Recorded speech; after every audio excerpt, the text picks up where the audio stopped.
I am going to do an emotional update or an emotional check-in, as we called it in my uh,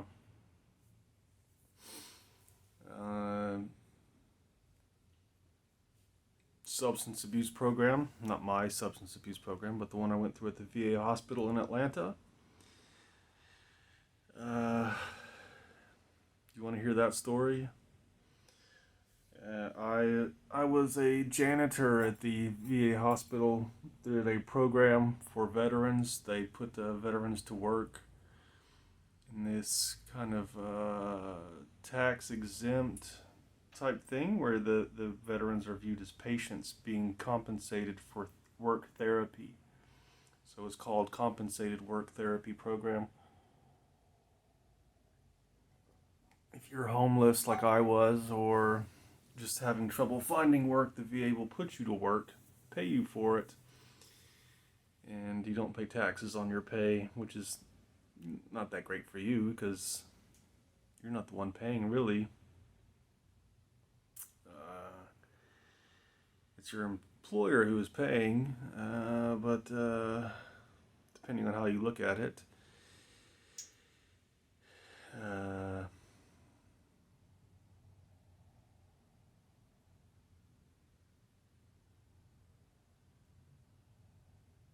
or at least it was there, because the full time employees made more money than the CWT employees. So they were paid more to accommodate for their taxes, which the VA was paying, which does not make any sense that the VA would pay their employees, would have taxes taken out of their employees' checks. It doesn't make any sense.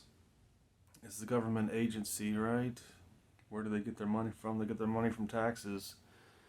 It's like they're just sending their money in a circle. But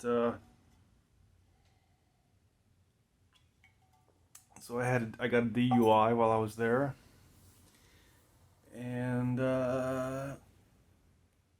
it was a kind of crazy thing where I had been homeless. I was living in a shelter, and this girl I had met had invited me to live with her. She was alone in a 3 bedroom house, and she had a bunch of spare rooms, and she said that I could stay in one of them. I don't remember then if she said I could stay there for free or if I had to pay. I don't remember, because we were close friends. We spent a lot of time together. But so I moved in. We decided to get some vodka. I don't think she drank hardly any of it. She might have had like 1 or 2 sips, but I drank like half the bottle of vodka, maybe more than that. She and I got into an argument, a pretty bad argument. I don't remember what it was about. I think the subject of the argument was somewhat insignificant. And I told her that I was going back to the shelter. And I said, I'm going back to the shelter and I'm taking your car to get there, because I was just, that's not my normal sort of behavior, but I was so mad at basically what she had done. What I felt like was that I had kind of put myself in her care, so to speak, not so much in her care, but I had put myself in a vulnerable position, that the shelter was kind of secured in a sense that I was there through the VA, that the VA was paying for it. And so I had moved out of that into her house with, basically not having any, like, I was away from public transportation. She was not in Atlanta. She was outside Atlanta. And and then I got there, and it's like almost as soon as I got there, it was like she just let into me with her claws, and I was just like, what the fuck? So I took her car, and I did not make it out of her neighborhood. She had called the cops apparently as soon as I got into the car, and they were there. I mean, it was not even maybe a quarter of a mile from her house to the little exit of the neighborhood, and they were already right there. And She did not press any charges against me. We're still friends to this day.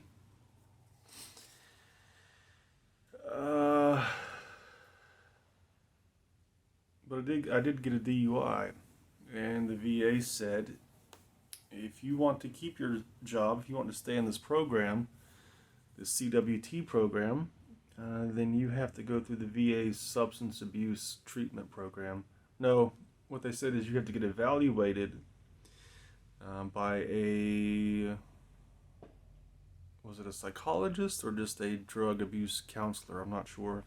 But they told me to get evaluated. I got evaluated, and they said you have a drinking problem. And at that time, I didn't think that I did. But they convinced me that I did, which their argument was so simple that it was, I felt kind of stupid. Their argument, because to me, getting a DUI is not a sign of a drinking problem. If you get drunk, I mean, you do stupid shit when you're drunk. That's all I know. I know that for certain. But that to me is not a drinking problem. But what they pointed out to me was that I was living in a homeless shelter, or I had been living in a homeless shelter, where I would have been kicked out if I'd been caught drinking, and I had been drinking while I was living in the homeless shelter. Not inside the homeless shelter, but during my stay there. So like I would leave the shelter and go out with my friend to get drunk and then come back to the shelter. And knowing that I could have been kicked out of the shelter, which meant I would have been on the street if they had found out that I was drunk. And I think there was one time when they knew that I was drunk, and just out of pity they let me come in anyways. I'm not sure about that, but they pointed that out to me. They said, does that sound like a problem to you? You were in a shelter, a homeless shelter, with, I had no family in the area. I had no friends, except for the one who I just mentioned, who I was just then getting to know. And they said, you knew that you would have been kicked out if you got caught drinking, but you were drinking anyways. And I said, yeah, that sounds like a problem. And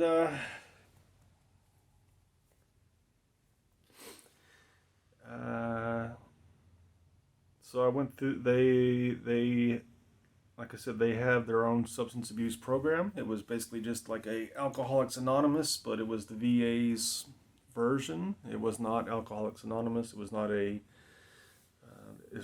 third party thing. It was just the VA had their own counselors not living there, sorry, but there at the hospital where I worked, which was very convenient.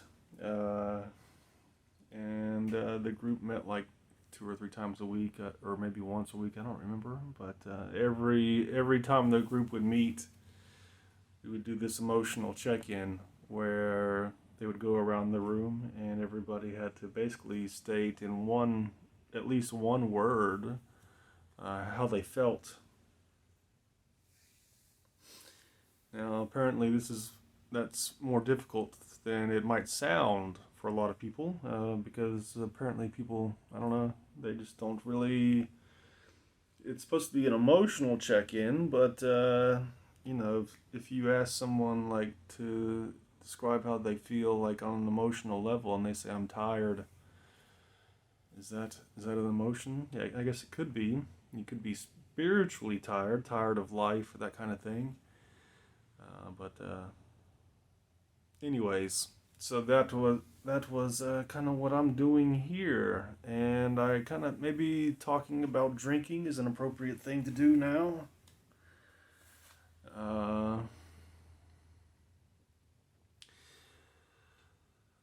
I am tired. I just got out of bed a while ago, maybe an hour ago. I uploaded the video that I just made last night. I was up until like 3 or 4 in the morning working on the video about the anima, Carl Jung's idea of the feminine side. So I was up to like 3 or 4 in the morning working on that, and then Oh, basically, my alarm went off this morning, and I just turned it off and went back to sleep. Got up around 11 or 12. I think it's like 1 o'clock now. And I feel kind of tired. Like, not just like I want to go back to sleep, but like I want to go into a coma kind of thing. And just, I want to like just check out of existence for like a month and then come back when my brain is fresh. Because that's what it feels like. It feels like my brain is just exhausted a little bit. A little bit.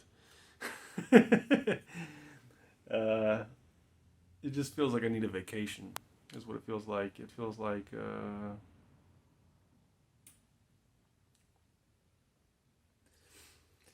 I need a break from my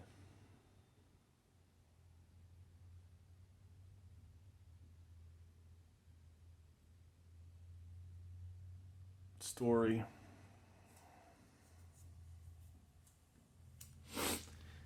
Uh,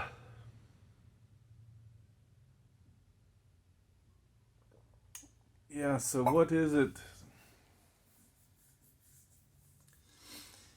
Different things that kind of wear me out. One of them is my relationships with people. Now, it might seem ironic, but when I started on this path of exploring like my gender identity, or just my gender, I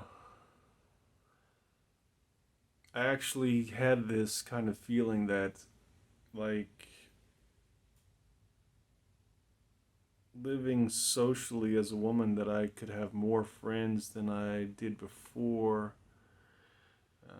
That might sound a little bit crazy, because you might take the default position that trans people don't have any friends. They can't find girlfriends or boyfriends. That no one wants them or to be around them, to be with them. But I actually felt kind of the opposite. I felt like this is my way to have friends, and but it wasn't so much that I would have friends. It was more like that I could have friends, if that makes sense. Because before, it just felt like I was too uncomfortable, too like I was just hiding. I was living my life in hiding, is what it felt like. And for that reason, it was just impossible to have friends.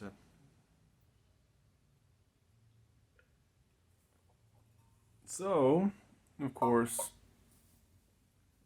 going in this direction, I felt like, well, this is my way to have friends. It's either this or I don't have any friends at all, because not because people don't like me, but because I can't be a friend. And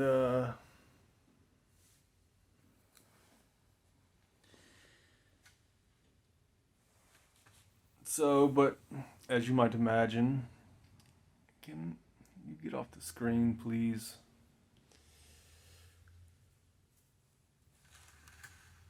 Yeah, I don't have more friends now than I did. Of course, I didn't really have friends before, but I did lose a lot of friends, like on Facebook. Um, I don't know how many friends I lost on Facebook. You might say they're not real friends. Most of them were people I'd never actually met in person. There were a lot of people back in the day on MySpace. I used to participate in the blog discussion, philosophy, religion, poetry, blog section on MySpace, and I made a lot of acquaintances, people that I talked to kind of regularly, that kind of thing.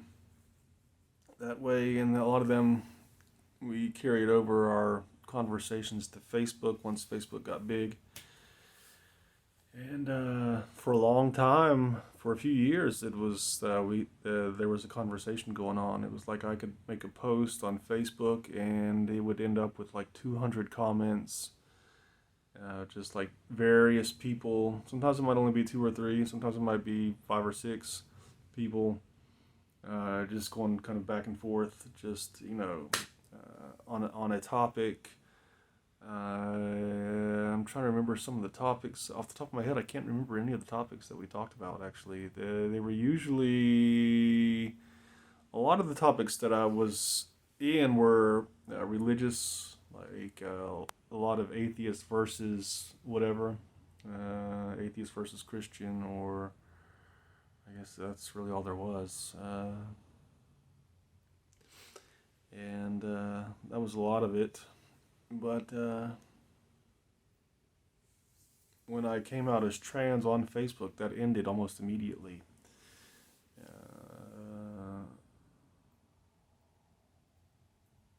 Probably half of those people left, like just unfriended me, and then the other half, uh, I don't know, think it had anything to do with me, but it's like the whole thing of that whole discussion just kind of ground to a halt. It's like I see even some of those friends post things on Facebook now, and it's like there's just sometimes there'll be a discussion, but most of the time it's like crickets. Uh, and I don't know what that is. I don't know if people are just tired of that sort of thing. I don't know if that just lost its steam. So that is one of the things that I miss, or you might say is making me feel kind of just tired, not having that kind of outlet or engagement. That is one of the things that I feel right now is disengaged. I feel like I'm just not engaged with the world. Having those conversations, that was my way of engaging, and yeah, that has kind of come to a halt. Of course, so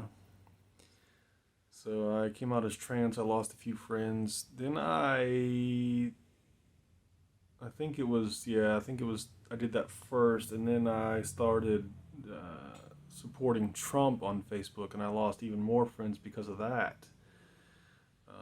Now, when I started doing it, I was doing it to be. I was doing it because it was the uncool thing to do. That there was a lot of Trump hate on Facebook. A lot of my friends, I don't want to say most, but a lot of my friends were Trump haters.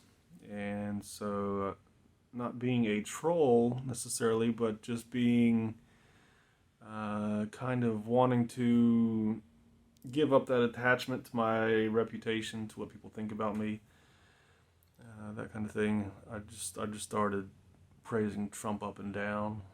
That'd be just like calling him the God's chosen and things like that. In some cases, I was being a little bit ridiculous with the things that I was saying, but after a while, I actually started to appreciate Trump. I started to actually see a lot of his characteristics that people were driving people crazy as being virtuous, like his whole thing of just not giving a fuck about what people think about him, saying things that were unpopular, saying things that were, you know, other politicians would shy away from because they might, whatever. Things like the wall.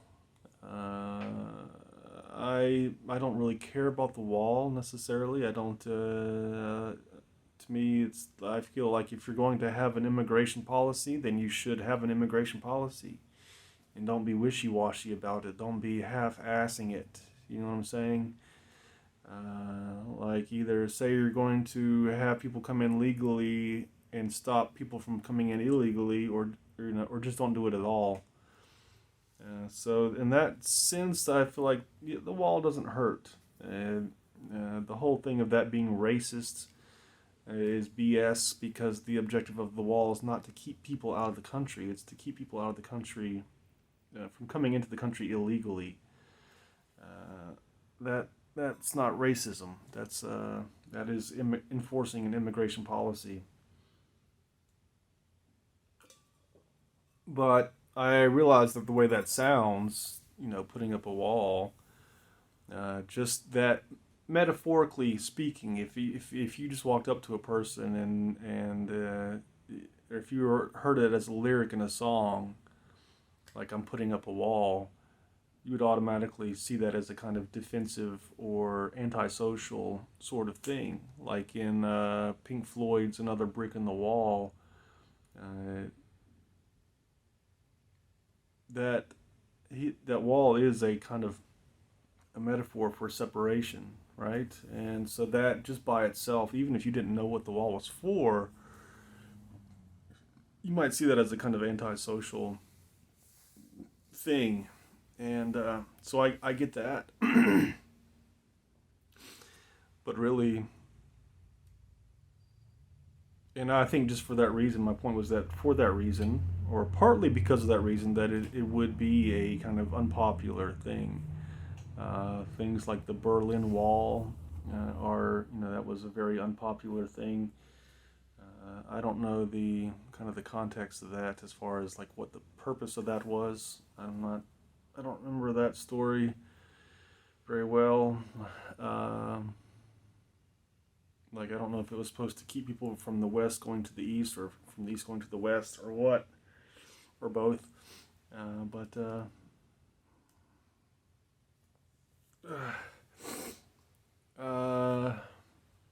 so I got that, but I appreciated that he had the kind of the balls to support that, and I think in partly that's why he was doing it. I don't know if he really cared about the wall,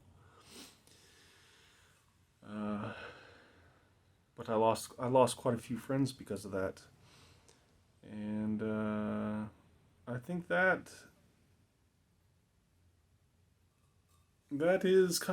is a little bit discouraging because it's not just the trans thing, but there was this kind of idea uh, that just being real, not necessarily trans, but just being real, uh, that I could have friends that way. But it turns out that most people don't want you to be real.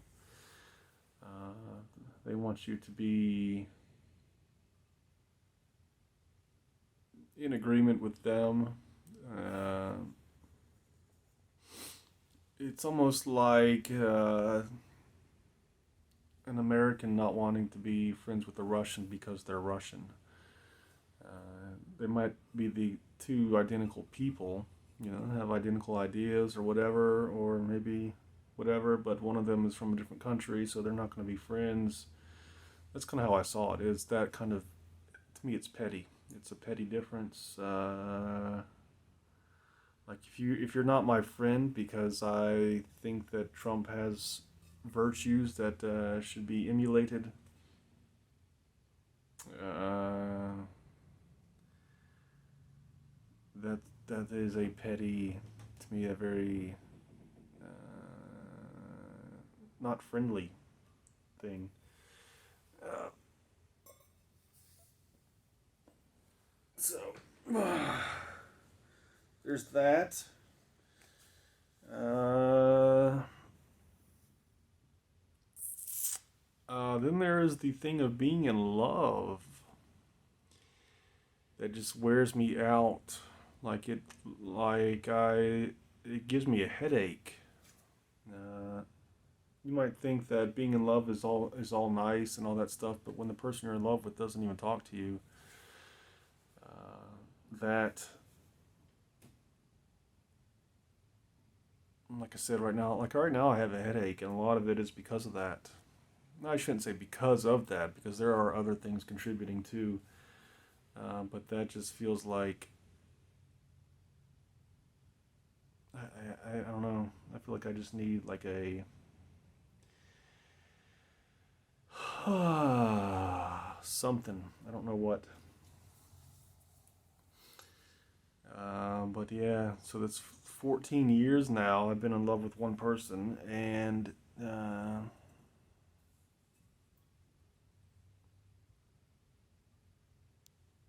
it's like my brain is still like, what do I need to do to get this person to feel the way about me that I do about her? Uh, Now, people might say, well, you need to accept that she doesn't feel that way, you need to move on. But if that's how you think about it, then I would say you don't know what it's like to be in love. You probably know what it's like to be attracted to someone or to be kind of obsessed.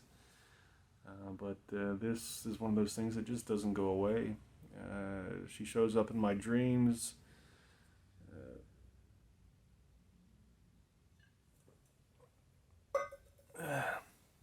I can make a conscious effort not to think about it, which I have to do sometimes. But that feeling that there's this like it's like something is pushing me. It's like saying, "Go after her, go after her, go after her," and it's like this thing of just like telling that thing to shut up and sit down is exhausting. It's uh,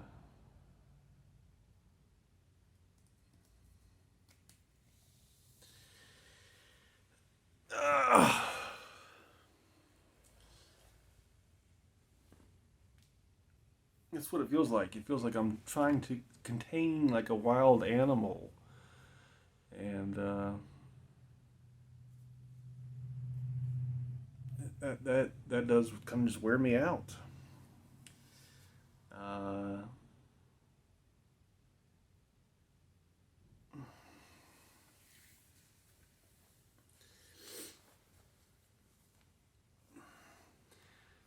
uh, that is one of the things with like falling in love is that for at least I don't want to say for me. I don't know. I don't know if there's like a textbook definition of falling in love. I have read a textbook definition of falling in love. I don't know. And when I say textbook definition, I mean like an authoritative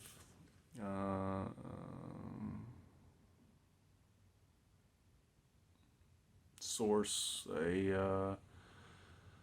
someone who is kind of an expert on the subject wrote a book on falling in love, but who is an expert on that? I don't know. Is there anything in like the psychological journalism? I imagine there probably is. I think that might have been where I read about it because I read about it after it happened to me. What I think what I read was something about the appeal or the euphoria that comes from falling in love is this kind of recognition that you can become one with someone else, and I would say that's part of it. That was part of it. But though for me, I wasn't really thinking that I can become one with someone else. It was more that I can be naked with someone else, like spiritually naked, emotionally naked, and that they could be naked with me. And that was for me a kind of euphoric thing. It was very like my whole life has just been this kind of walking on prickly ground with my bare feet, and now here I've met this person who I can, expose myself to and not be stepping on sharp objects. Uh, so that it was like that. That was in the context of my life that in itself brought its own euphoria with it because it was like if you can imagine like a person walking through the desert for their entire life and then they find this oasis in the desert and there's just like finally like a place where I can rest. That's what it felt like to me. I felt like there was this I felt like I found a place where I could rest. I felt like I had just been wandering for my entire life, just lost and thirsty and tired. And here was this person who could, like if I could just lay down with her, we could just like sleep for ages and, I could be replenished. And so that, that of course that I still feel that way. Like I still have that, like I said, I'm still just kind of like wandering through the desert and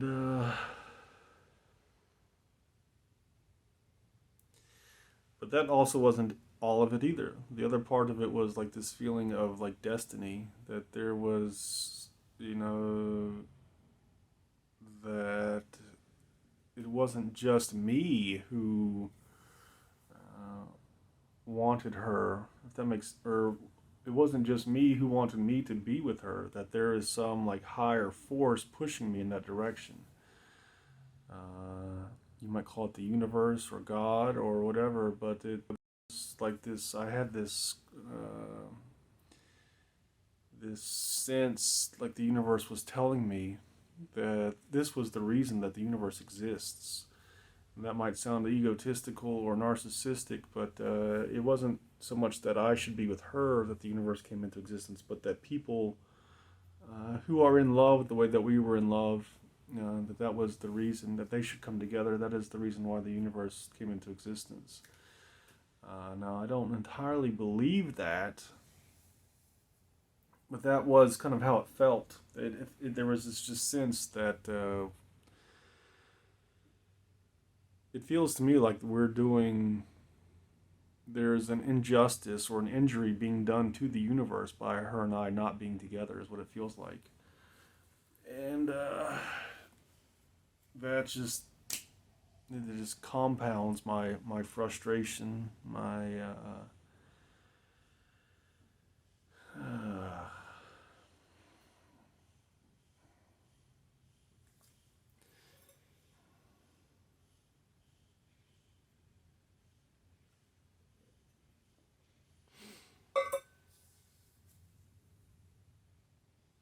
I just don't know what to do about it. Like I said, the only thing that I can do at the moment is just make the conscious effort not to think about it. But of course, here I am talking about it. But that is because it is taking up my brain space, a lot of it. I would say that is the second. If there are windows open in my brain, the window that's taking up the most brain space is the transgender thing. The second thing would be that relationship. The third would be my relationship with my family and the kind of the society, the immediate society around me. There have been quite a few times when I've thought that I should move somewhere else, that I really have no reason to stay where I'm at, that the only reason that I was here in the first place is that my family is here, but that relationship has become so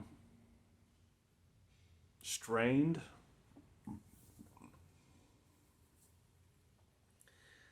I mean, it's like I just get ignored.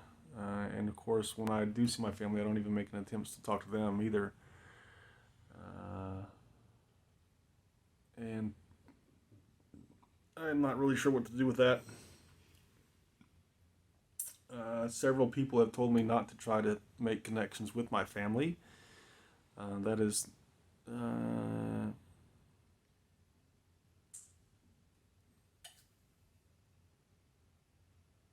the reason for that is that my family is a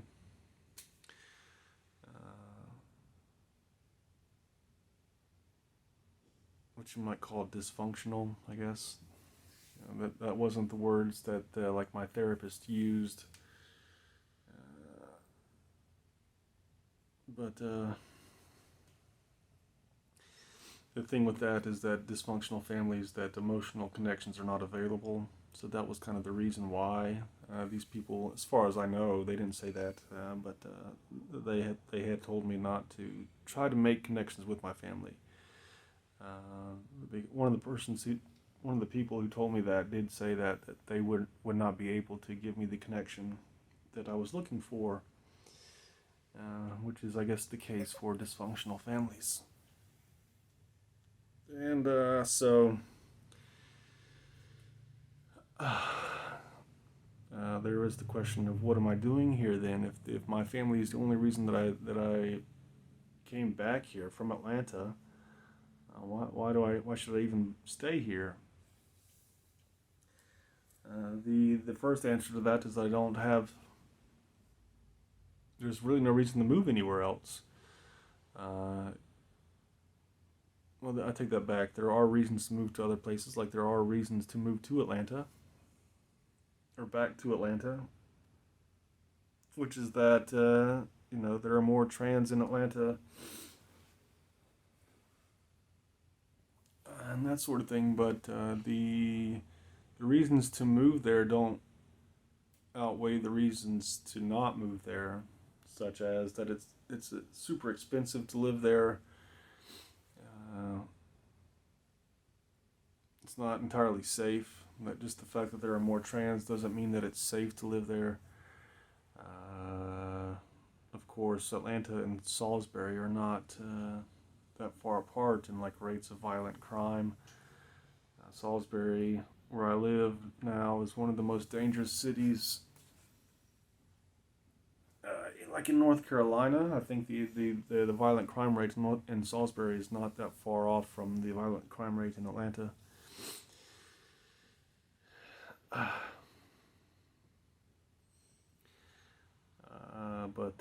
So yeah, but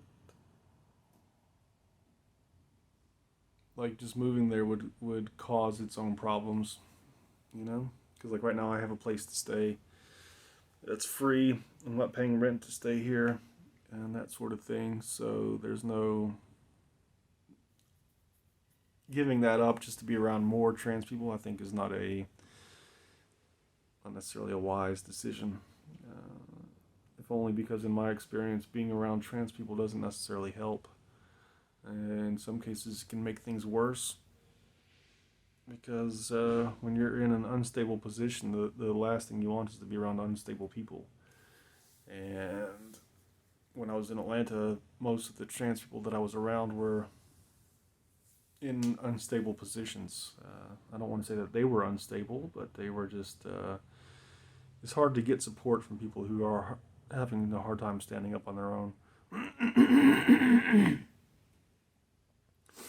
When I was in Atlanta, I got more support from the Sufi group that I went to. I used to go to a Sufi group every Sunday and sit in on their Rumi reading, and I got much more support from them. It's not like they were telling me things like "we support you" or "you're beautiful" or anything like that. It was just the vibe, the confidence, the amount of like self-esteem in the room was like something that I could feed off of, which might make me sound like a leech, but I always left there feeling better about myself, which was not the case when I went to like a transgender support group or I spent time with trans people. So yeah, so being around more trans people is not necessarily a reason to move to Atlanta. Is my point. Now I could be a support, but there are trans people here where I live, so I can be a support here too. Uh, Not as many as in Atlanta, but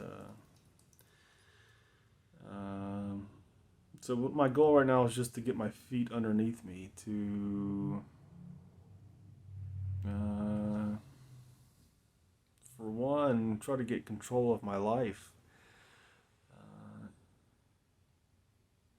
Technically, I wouldn't say technically, but by the argument made by the substance abuse counselor that I have a drinking problem, I would say that I still have a drinking problem. And that is, it's not that I'm like drinking every day, but I'm drinking when it is counterproductive for me to do so. And you might say, well, it's always counterproductive to drink, but what I'm getting at is that I have goals that I'm trying to accomplish, that I'm living in a place where I don't want to live. This room that you see me in, you can't really see the room, but this where I'm videotaping this, I'm staying here for free. This is a room in my dad's shop where he's letting me stay here. At his it's at his business place where he conducts his business. That's a customers come in here, other workers come in here, not in this room, but in the building. And I don't like being in that. I don't like I can't, like right now there are people outside the door. I don't know if you can hear them. Not they're not just outside the door, but I wouldn't walk out with my wig on. Uh, and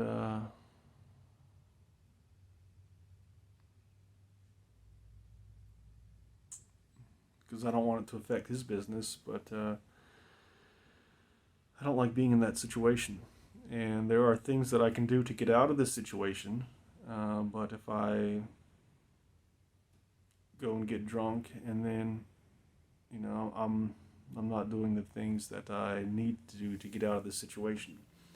And that to me is to this a similar point being made by my substance abuse counselor that that is a kind of that's kind of a drinking problem. Um, it may not necessarily be the problem that I need to fix.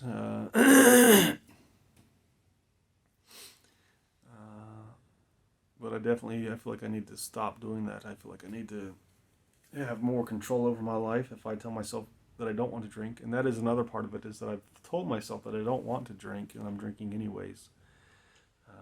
It's been about, I think the most I've had is like on 3 nights out of 1 week, is I think the most that I've drank, which for me is a lot.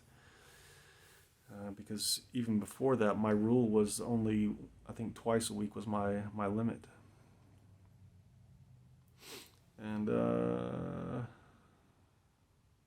so yeah, so trying to get control over that. Uh, Now, of course, when I said it's not the problem, the way I see it is that when I'm drinking, it's because there is a problem that I'm not effectively dealing with. And so what I was getting at is that if I dealt with that problem, which is not drinking, that I would not feel the need to drink. So what is the problem that I need to deal with that will make me not want to drink? It's very difficult to say. One, I would say the ultimate kind of goal at the moment is just to be kind of okay with who I am. I would say that is the kind of the biggest thing at the moment, because a lot of the times when I feel the need to drink, it is that not liking who I am, feeling bad about who I am, kind of thing, which is kind of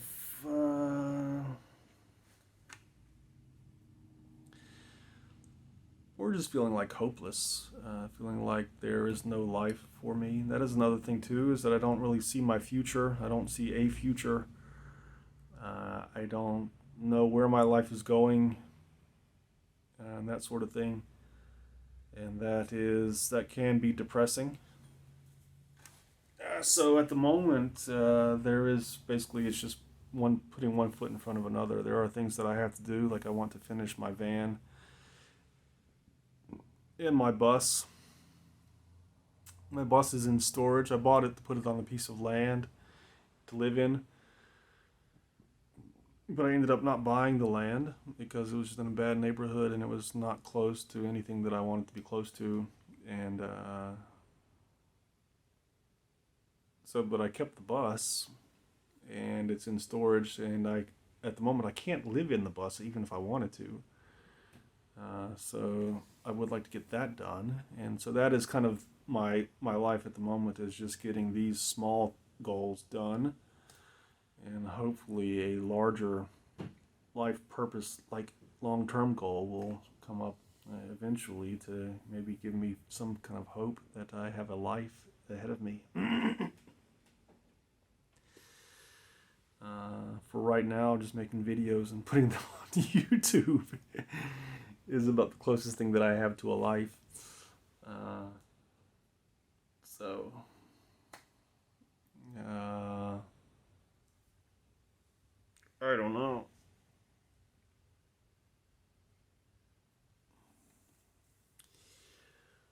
I think I'll stop right there.